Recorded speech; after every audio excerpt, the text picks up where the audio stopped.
Glória a Deus. Queridos, vamos abrir nossa Bíblia, por gentileza, no livro de Marcos, Evangelho de Marcos, capítulo 1, versículo 27.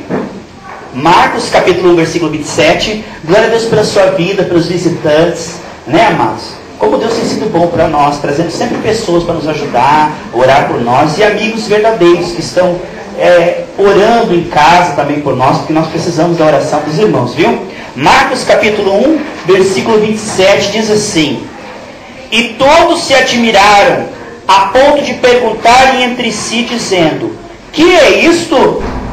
Que nova doutrina é esta? Pois com autoridade ordena aos espíritos imundos, e eles lhe obedecem. Amém? Pode sentar? Queridos, tudo é sujeito a Jesus Cristo. Tudo.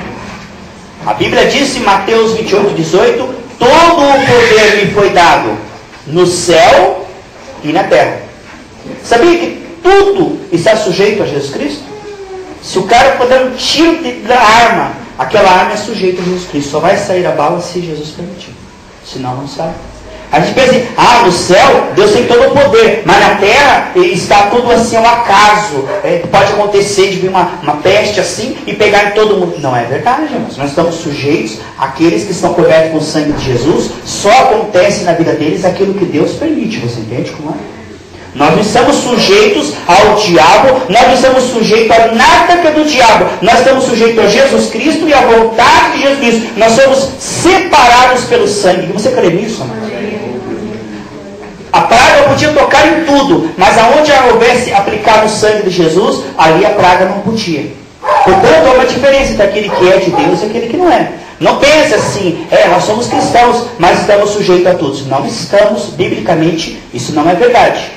Todo o poder me foi dado no céu e na terra. Quando nós tivermos uma revelação, amados, que Jesus reina sobre tudo e sobre todos, nós teremos paz e uma fé renovada. A Bíblia diz em Efésios capítulo 1, versículo 22, que tudo está sujeito a Jesus, que é o cabeça, e está debaixo dos seus pés. Agora, o cabeça é Cristo. E quem são os pés? É a igreja. Como é que esse domínio se manifesta? Através da oração, da fé da igreja. Deus já ligou no céu. Agora a igreja, através da comunhão com o Senhor, vai ganhando essa fé e vai orando com fé. E aquilo que a igreja fala em nome de Jesus, Deus confirma porque é a palavra dele. Então a Bíblia diz em Efésios 22 que tudo está sujeito nos pés de Jesus Cristo. Então, através da fé da igreja.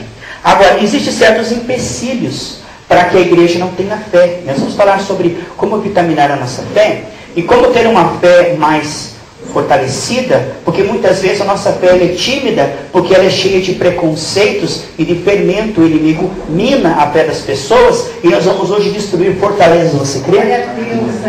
Você crê que você tem que ter uma fé muito maior?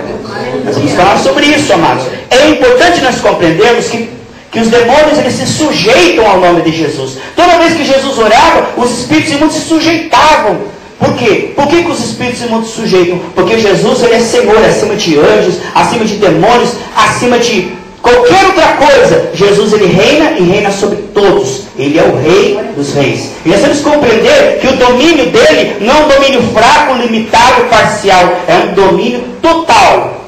Aquilo que o Senhor manda, se nós como igreja também mandarmos, em nome de Jesus, aquilo vai acontecer.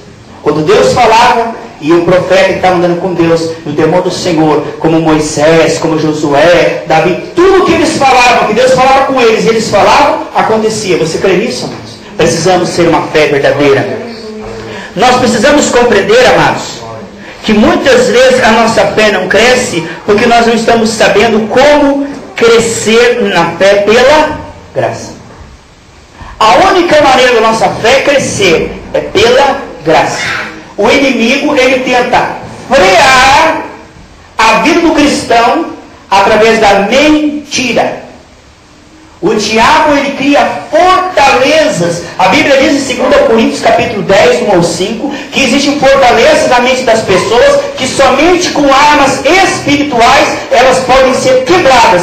E que quando essas fortalezas da mente são quebradas, a pessoa enxerga as coisas como Deus enxerga. E quando você enxerga as coisas como Deus enxerga, você vê que em Efésios 2,6 você está sentado no trono, com o cetro na mão, coroa na cabeça, e você tem autoridade em nome de Jesus para desfazer todas as obras do diabo na sua vida e na vida da sua família. Isso está na Bíblia. Só que você não vai fazer isso enquanto você não tiver a revelação. Você vai viver como um gafanhoto.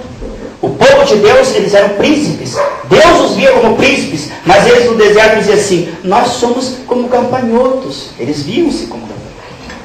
O inimigo faz com que a pessoa se veja diferente de como Deus vê ela. Deus nos vê de uma maneira, mas muitas vezes nós nos vemos de uma outra maneira. E o problema está aí. A maneira como nós vemos afeta a nossa fé, o nosso desempenho. Em Provérbios 23:7 diz: como o homem se vê, assim é o desempenho dele. Se você se vê escravo, você vai ter um desempenho de escravo. O seu corpo está enfermo, mas se você não se vê como doente, e se você dizer o sintoma do teu corpo, dizer, pelas pisaduras de Cristo eu sou sarado, se você falar a palavra e crer na palavra, se agarrar na palavra e perseverar na palavra, o Espírito vai agir naquela enfermidade, porque o Espírito é maior que qualquer enfermidade, entende? Só que a tendência do ser humano é confessar as circunstâncias, é confessar o mal. Você notou, irmãos, que desde a queda o homem ele tende para observar sempre o mal? Você pode ter 10 qualidades, a pessoa vai lá onde você tem um defeito e vai falar só do teu defeito. Você notou isso aí? Já notou que se tiver um lençol totalmente branco, com uma pintinha, só a pintinha ali, a pessoa fala da pintinha? A tendência do ser humano, você veja que dá ibope no jornal. Já viu um jornal vender com notícia boa?